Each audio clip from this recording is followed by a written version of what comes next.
Any comment, Hussain sir? Thank you. Bismillahirrahmanirrahim. I would like to, of course, confirm, acknowledge what you're saying is absolutely correct. Because if anyone says, in today's world, if anyone says we are secure, we've made ourselves, we've put in place enough measures to make ourselves secure from these threats, I think we need to take it with a huge pinch of salt. I think pinch is not the right word. But taking this thing just a bit forward, you said where we have a lower level of automation, so are we secure? And I think that would be a fallacy.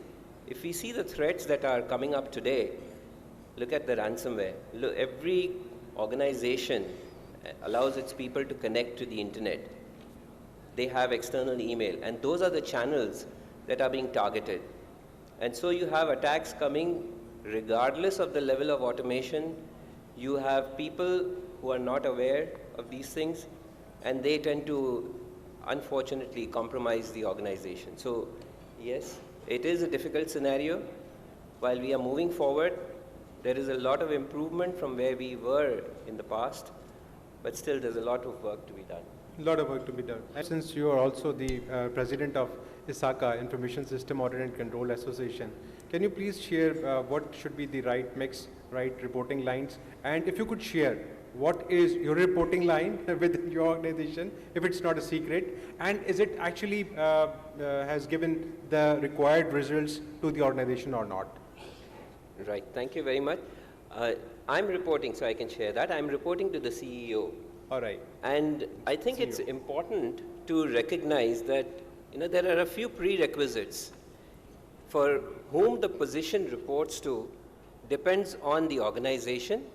It also depends very, very heavily on the caliber of that person. So if that person, when we say C-suite, excuse me, at the C level, certain characteristics are expected, certain qualities are expected. Where the person doesn't have that, and I think one more very, very important quality is to be able to act independently, take those decisions independently. Where that is not possible, then the person will have to report to a more junior level, to a parallel level, not to the CEO, because the CEO, like you rightly said, like On rightly said, will not have the time to give adequate amount of time. Again, the CISO needs to be able to speak the language of risk, of business. If he's a techie, if he's going to talk, present things in technical jargon, he will have lost the risk management, the CEO level, all of these, people. So again, it's very, like I said, according to me, it's very important that it depends on the organization and on the person who's holding that position. And we should, as people in this information security management levels, we should endeavor to build up our appreciation, understanding of risk, and be able to rightly express things in the context of risk. Because every vulnerability is not at the same level of risk like another one. Having said that, what we also need to bear in mind that there are other governance structures in place. The IT steering committee has always been there, but its mandate, very heavily and rightly so, is IT-related projects. So ISACA has proposed that you have an IT security or information security steering committee, which is a parallel body which would provide that focus, it would provide the platform for security matters to be addressed, adequately addressed. And then, there you have the budgets coming in and the support coming in. And do you see actually that has been implemented within Pakistan or not? It is. Certain good quality institutions, especially, excuse me, with, where you find security being given the right due level of importance is in the financial services sector, in the telecoms, because that's where the level of risk is very high, a threat is very high.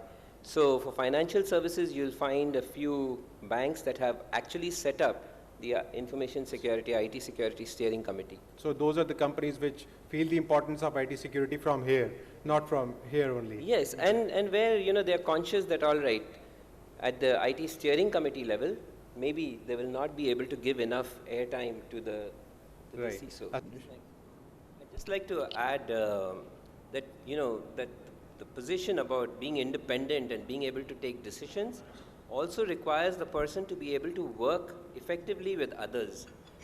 A special relationship needs to be developed and established. A relationship and understanding needs to be developed with IT. Because, that's your closest, I would say, confidant. You're struggling with the same things, having the same sort of issues to face, and have the same bosses to respond to. You have the same stakeholders to answer to. So you need to be able to work with IT, understand their pain points, and address it accordingly. And if that person manages to do that, then like Akbar said, doesn't matter where he reports, he will be successful in that. Sensab, do you have any take on this? Bilkul, I agree with you. And we need to build in security from the design stage. You can't treat it as an add-on, not any longer, because then you are going to come and stand in between IT and the users. And that's going to be, in the way of a juggernaut, which will just roll over you. So you have to work with IT, with the developers, with the business teams, right from day one, when the idea is conceived, and embed security at that level. Now that's easier said than done, as you know. So what, in the background, things that need to happen are at the architecture level, at the foundation level. You need to build in minimum baseline security standards. You need to issue these things, share these with IT. Because from day one, I think we need to start believing that no IT professional and security people need to start talking about it, that no one from IT is coming to compromise their own solutions, their own offerings. So they will be interested in security. But you need to make it convenient for them. You can't just be waving the flag and saying there's no security. You have to say how it will be done and work with them in getting it done. Thank you very much. So, of course, that human firewall, extremely important. And I'll just add that in building that firewall, you need to think, and security needs to think in terms of staying ahead of the curve. You can't say, "Acha, aaj ka cloud computing par hum nahi ja rahe." So we will, when the organization goes ahead with cloud computing, that is when we will learn to secure it. You need to prepare. So there's a lot of R&D that needs to be done. A lot of development needs to be done. And remember the paradigm, the triangle: people, process, and technology. Sometimes we just go with technology, we forget the people. That's why we are where we are. And a lot of the time we forget the processes. So 3 Ps.